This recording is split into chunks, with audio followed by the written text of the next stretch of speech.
Okay, so welcome to this Futures course series. So my name is Dr. V. I'm a clinical psychologist, an active futures day trader. I'm a trading coach, a hypnotherapist, and a mindfulness instructor. I started trading about 3 years ago. I had a very difficult journey and I found a system that worked for me. And also I've done a lot of work on myself, a lot of introspection, and I could survive so far. Okay. So I'm here to share with you what helped me, and I want to help you during your journey because I think and I believe it is possible to become a successful day trader or a swing trader if you develop the right mindset, the trader brain.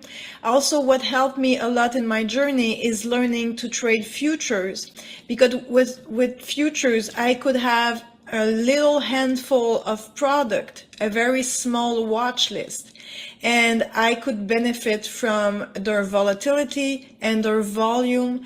I didn't have to go through scanners in the morning and get so anxious about the fact that I might not have the best stock for the day.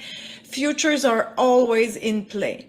Also, what I really liked about them, but I will come back to that later in the presentation, is the fact that they're traded 23 hours a day, meaning that you could have a day job and still have a trade setup later in the day or earlier in the morning and just leave your trade open while you work, basically. Also, what I want to bring to this beautiful family is simplicity. I sincerely believe that trading doesn't have to be complicated. In fact, the simpler it is, the best it is for your brain and your trader brain, because following simple rules is always easier. It's not about having not enough willpower. It's about your brain being overwhelmed sometimes. So finding the perfect recipe for us and also the way we trade that fits our personality. So this course is for traders who want to start trading futures without the need to know everything about them, okay? You learn what you need to know in order to start trading them. So in this first course, we will talk about why futures exist, what makes them attractive for a day trader, and how they differ from other products like options or stocks. So let's dive in. So we'll look at the bigger picture, okay? Why even trade futures?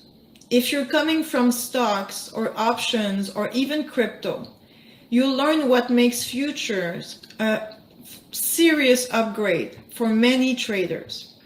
But I'll keep it simple, I promise, okay? No theory overload, just want to take you on a quick tour on why futures started and what you need to start yourself.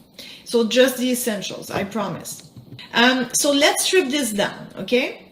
Futures are just contracts, agreements to buy or sell something later. As day traders, we don't care about holding until expiration.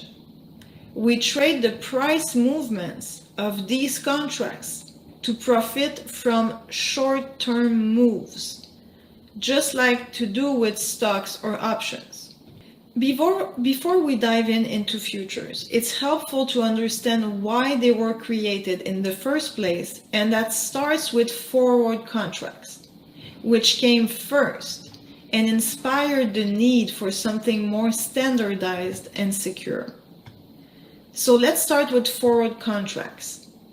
These contracts are private agreements between two parties.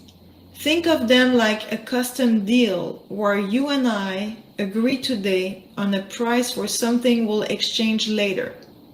Maybe it's oil or wheat or even currency. The key thing is we're locking in that price today to avoid surprises later. Now, forwards aren't traded on an exchange.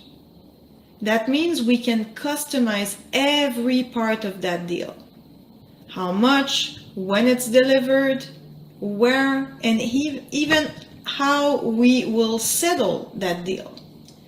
But that also means there is more risk involved. If I disappear or I can't pay when the contract is due, there is no exchange to guarantee the deal. I could just disappear. So these contracts are often used by businesses to hedge price, to hedge against price changes. So imagine, for example, an airline locking in fuel prices months in advance. That's a forward contract in action. So they help reduce uncertainty, but it comes with some credit risk. So in short, forwards are flexible, private, and useful, but not without their downsides. So if forward contracts are so flexible, why do we even need to trade futures contracts? Well, like we just said, forwards come with a big issue. Risk that one of the party will not respect the deal. So there is no middleman or woman making sure both parties actually follow through. If one party defaults, the other is stuck. That's where futures contracts come in. Futures are basically the exchange-traded cousins of forward contracts. They were created to solve the problems of credit risk and lack of transparency. So instead of making a custom deal with one person, you buy or sell a standardized contract on a regulated exchange like the CME, the Chicago Mercantile Exchange. The exchange will act like a referee, and there's even something called a clearinghouse that guarantees the transaction. And there's another layer of protection. Both parties have to deposit a kind of good faith money called margin, and profits and losses are settled daily. So if things go south, the exchange steps in early. Bottom line, the futures contracts exist to make these deals safer, more liquid. Liquidity is very important for a transaction to happen at the correct price, and more accessible for everyone, from farmers to hedge fund. So if we take the farmer market versus the supermarket metaphor, here what it looks like. So the forward contract is the farmer's market deal. So imagine you meet a farmer at a small market. Hello, I'm a farmer from a small market. And you agree to buy 100 apples in 3 months at today's price. Yes, okay, let's make this deal. I'm gonna sell my 100 apples in 3 months. It's a personal, flexible deal. You can agree on any price, any delivery method. But if the farmer doesn't show up or the apples aren't good, you're on your own. Futures contracts is the supermarket purchase, okay? So imagine going to a big grocery store, everything is standardized, the apples are sorted and priced and inspected. So if something goes wrong, the store has a return policy and quality control. That's what a futures exchange does. It adds safety, consistency, and rules to the process. So I have another slide here, just taking the take-home message from what we just said, okay? So it's a deal that is regulated with safety. Bonjour, Market Alchemist. Thank you so much for being here and watching this video. We've come to the end of this episode, but your journey doesn't stop here. Make sure to watch the next video in the series and don't forget to like and subscribe.